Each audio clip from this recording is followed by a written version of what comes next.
Bharatiya Janata party का एक ही काम रहा है कि कैसे भी लोगों को गुमराह करो, कैसे भी लोगों को भ्रमित करो और लोगों को गुमराह करके, भ्रमित करके, झूठ बोल के, झूठी बातें करके आप उनका वोट हथिया लो। पूरे के पूरे एक तरीके से कपास किसानों को मारने के लिए नरेंद्र मोदी जी ने ड्यूटी फ्री कर दी। नरेंद्र मोदी जी का मुझे समझ में नहीं आता कि उन्हें किसानों से इतनी दिक्कत क्यों है।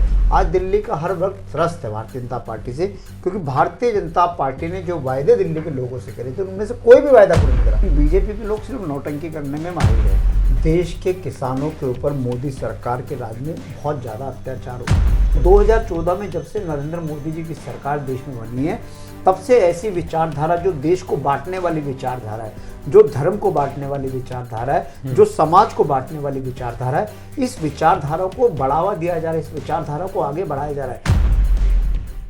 नमस्कार साथियों, मेरा नाम नवदीप शर्मा है और आज हम एक नई मुहिम छेड़ने जा रहे हैं जहां पर हम बात करेंगे उन मुद्दों की जिनसे जनता त्रस्त है। इसी पर ज्यादा बातचीत के लिए हमारे साथ में आम आदमी पार्टी के वरिष्ठ प्रवक्ता घनेंद्र भारद्वाज जी मौजूद हैं। सर, बहुत बहुत स्वागत है आपका हमारे चैनल पर।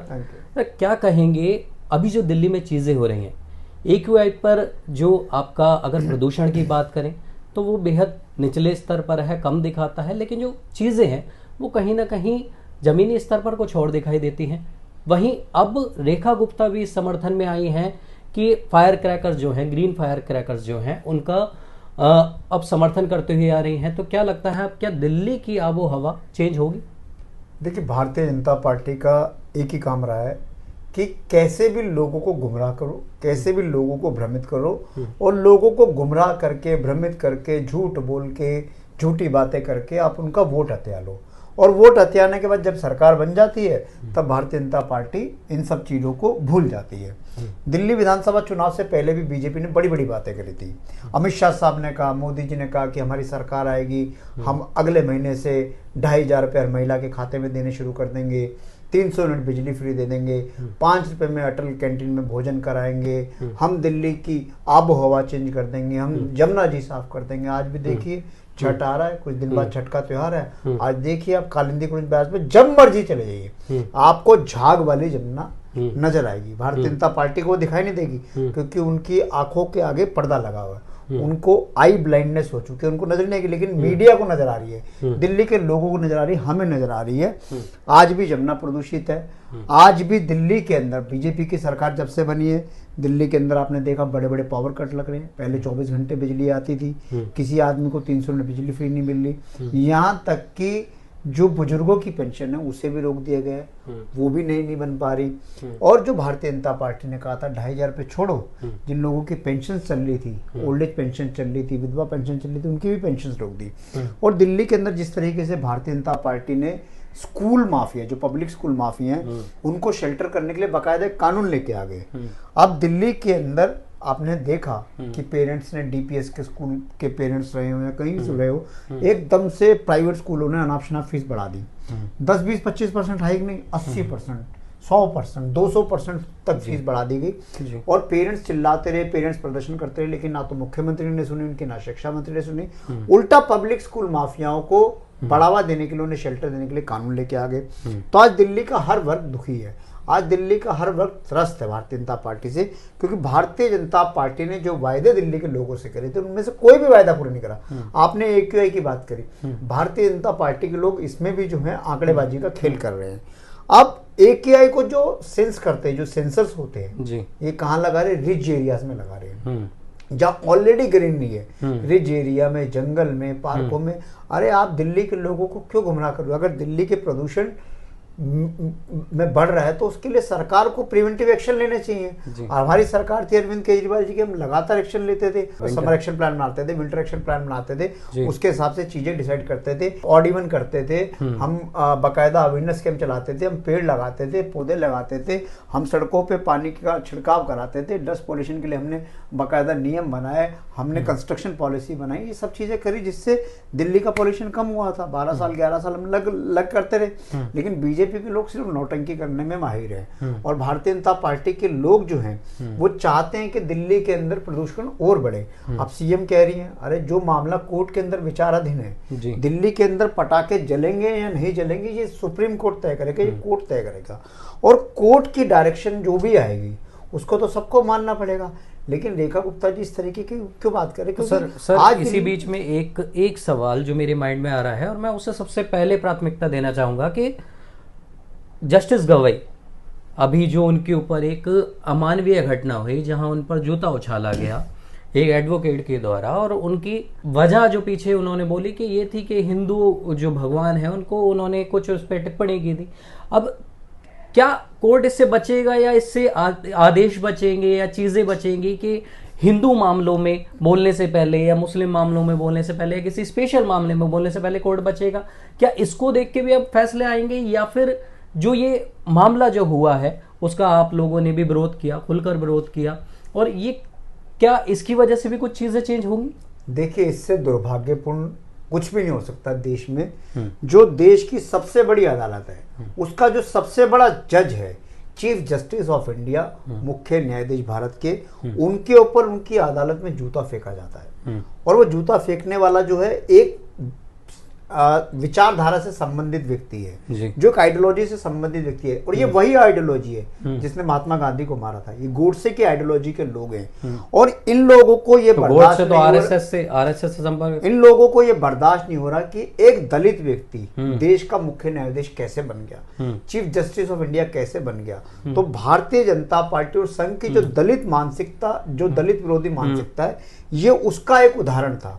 ये लोग नहीं चाहते कि दलित समाज और दलित समाज के लोग आगे आए, वो जो है बड़ी बड़ी कॉन्स्टिट्यूशन पोस्ट को हेड करे। ये भारतीय जनता पार्टी को गवारा नहीं है। और एक सोची समझी साजिश के तहत जस्टिस गवई पर जूता फेंका गया। और फिर उसके बाद जिस तरीके से भारतीय जनता पार्टी के लोगों ने उस शर्मनाक जो एक्ट था उसको डिफेंड करा, और उसमें जो लोग यूट्यूबर्स ने जिन्होंने चीफ जस्टिस ऑफ इंडिया के खिलाफ जहर उगला, उनके परिवार के खिलाफ गलत बोला, चीफ जस्टिस ऑफ इंडिया के खिलाफ गलत बोला, उनके मतलब गंदे गंदे मीम्स बनाए गए, उनके पोस्टर्स बनाए गए, उसको सोशल मीडिया पर ट्रोल किया गया।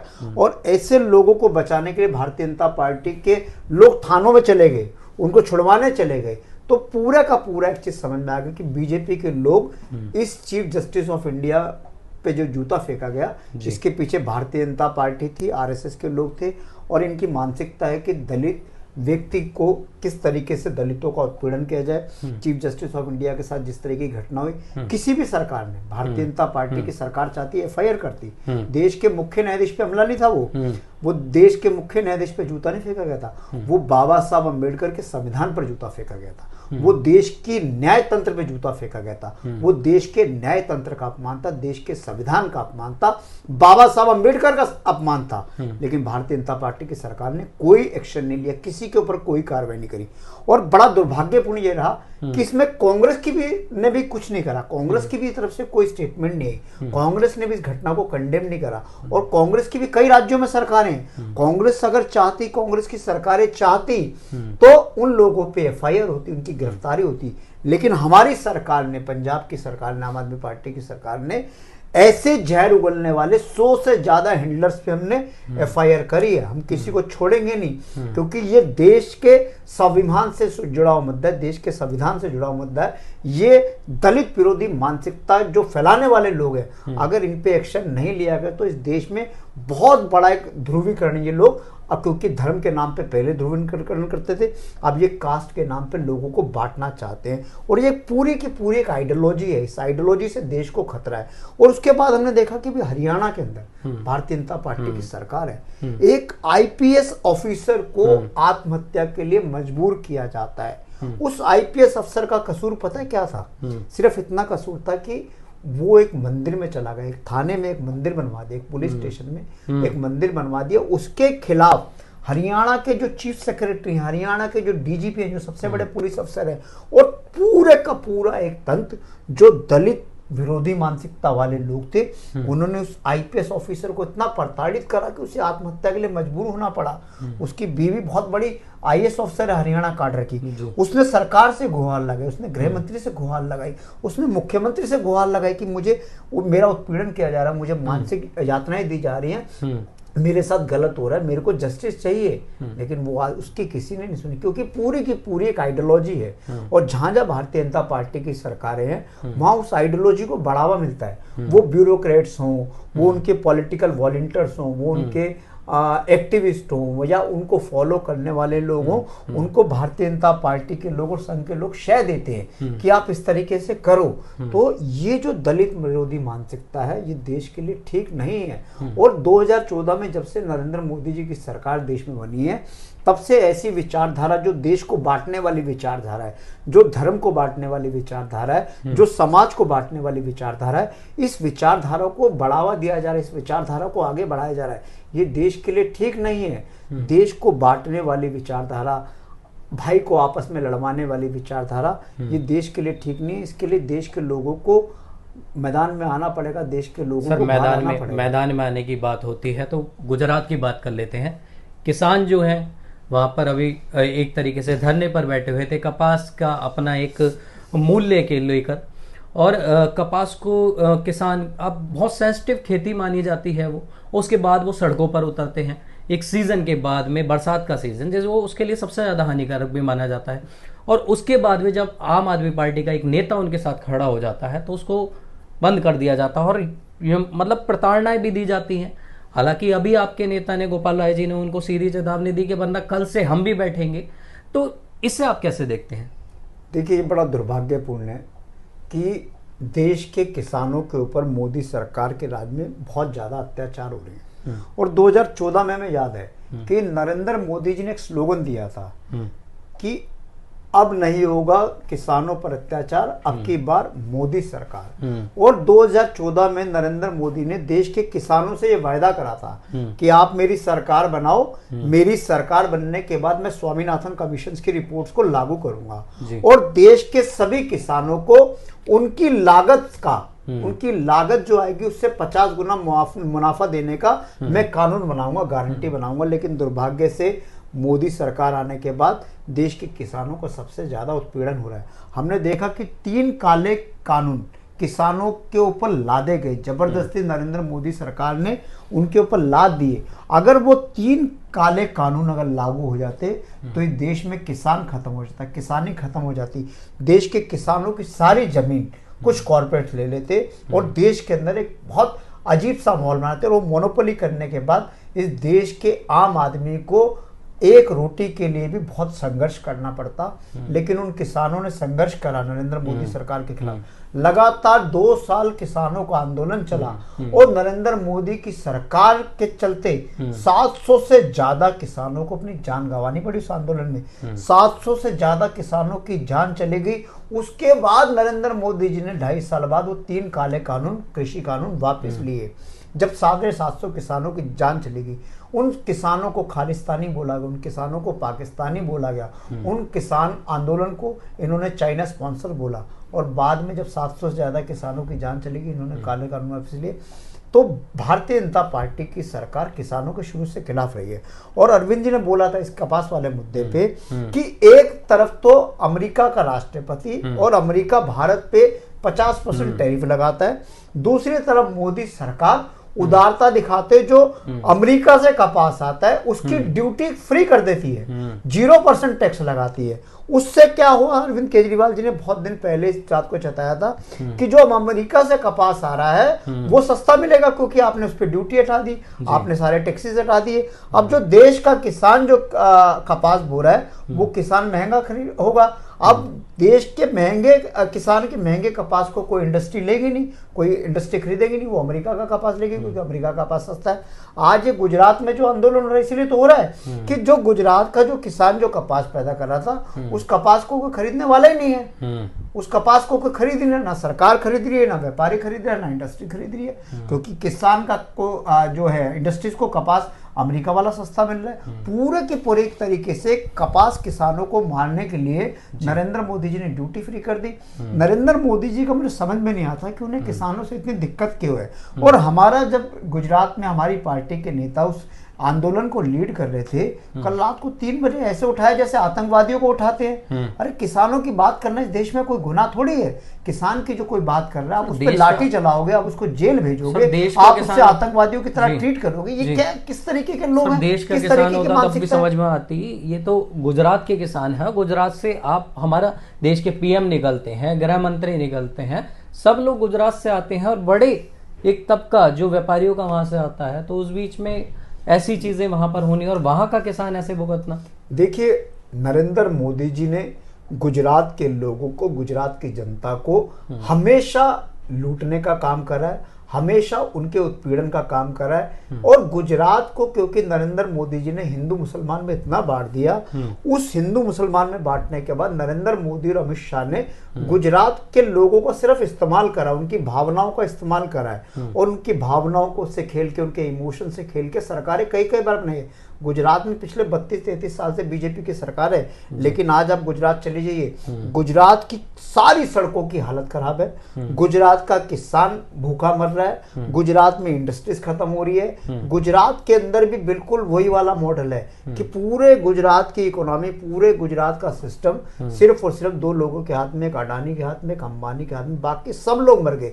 छोटा मजला इंडस्ट्री, छोटे मोटे कारोबार करने वाला सब लोग मर चुके हैं, सब लोगों को खत्म कर दिया। पूरा गुजरात अडानी अंबानी के कंट्रोल में है और गुजरात के लोगों को जो असली सुविधाएं मिलनी चाहिए, आज गुजरात के स्कूलों की हालत खराब है, गुजरात में सरकारी अस्पतालों की हालत खराब है, गुजरात के किसी गांव में, किसी शहर में चली सड़कों की हालत खराब है, इंफ्रास्ट्रक्चर की हालत खराब है। हमने देखा मोरबी वाला पुल जो हादसा हुआ था, अभी कोई भूला थोड़ी है, मोरबी के बाद भी अनेक पुल गिरे, इतना भ्रष्टाचार वहां पे चरम पे है। और पूरे की पूरी गुजरात की सरकार, बीजेपी के लोग गुजरात के लोगों को, गुजरात की संपदा को लूटने का काम कर रहे हैं। और आम आदमी पार्टी ने भी गुजरात में काम शुरू करा है। गुजरात में हम गांव-गांव जा रहे हैं, गुजरात के हर तबके में जा रहे हैं और आम आदमी पार्टी को गुजरात के लोग बहुत अच्छा रिस्पांस कर रहे हैं। हमने देखा विसादर का चुनाव हुआ, विसादर के चुनाव में पहली बार हुआ कि स्टेट गवर्नमेंट के खिलाफ लोगों ने वोट करा और आम आदमी पार्टी के कैंडिडेट गोपाल इटालिया को लोगों ने भारी बहुमत से जिताया। कांग्रेस वहां पे तीसरे नंबर पे चली गई क्योंकि असली काम गुजरात के लोगों ने कांग्रेस को दिया था, कांग्रेस को ऑपोजिशन में बिठाया था, लेकिन कांग्रेस ने भारतीय जनता पार्टी के साथ मिलकर दलाली करी। भारतीय जनता पार्टी के साथ कांग्रेस के लोग मिल गए और भारतीय जनता पार्टी और कांग्रेस के लोगों ने मिलकर गुजरात के लोगों को चीट करा, गुजरात के लोगों की भावनाओं से खिलवाड़ करा। गुजरात में लूट खसोट भ्रष्टाचार में कांग्रेस भी बराबर की शरीक थी। अब गुजरात के लोगों को समझ आ गया, गुजरात के लोगों ने कांग्रेस को कांग्रेस की औकात दिखा दी। विसादर वाले चुनाव में कांग्रेस कैंडिडेट की सिर्फ जमानत जब्त नहीं, कांग्रेस कैंडिडेट को 5000 से भी कम वोट मिले और हमारे जो कैंडिडेट थे गोपाल इटालिया आम आदमी पार्टी के, वो 17000 से ज्यादा वोटों से जीते। आज गुजरात के लोग कह रहे कि हमें भी अरविंद केजरीवाल की सरकार चाहिए। तो जैसे कि आपने सुना, साफ तौर पर कहना है घनेंद्र जी का कि गुजरात जो है इस बार एक परिवर्तन चाह रहा है और ये परिवर्तन जो है जरूर दिखेगा। हालांकि जमीनी हकीकत से आप लोग ज्यादा वाकिफ होंगे, अगर आप इससे कुछ वाकिफ हैं तो हमारे कमेंट सेक्शन में जरूर बताएं और अगर आप चैनल पे नए हैं तो हमारे चैनल को सब्सक्राइब करना ना भूलें, क्योंकि हम दिखाते हैं सच। नमस्कार।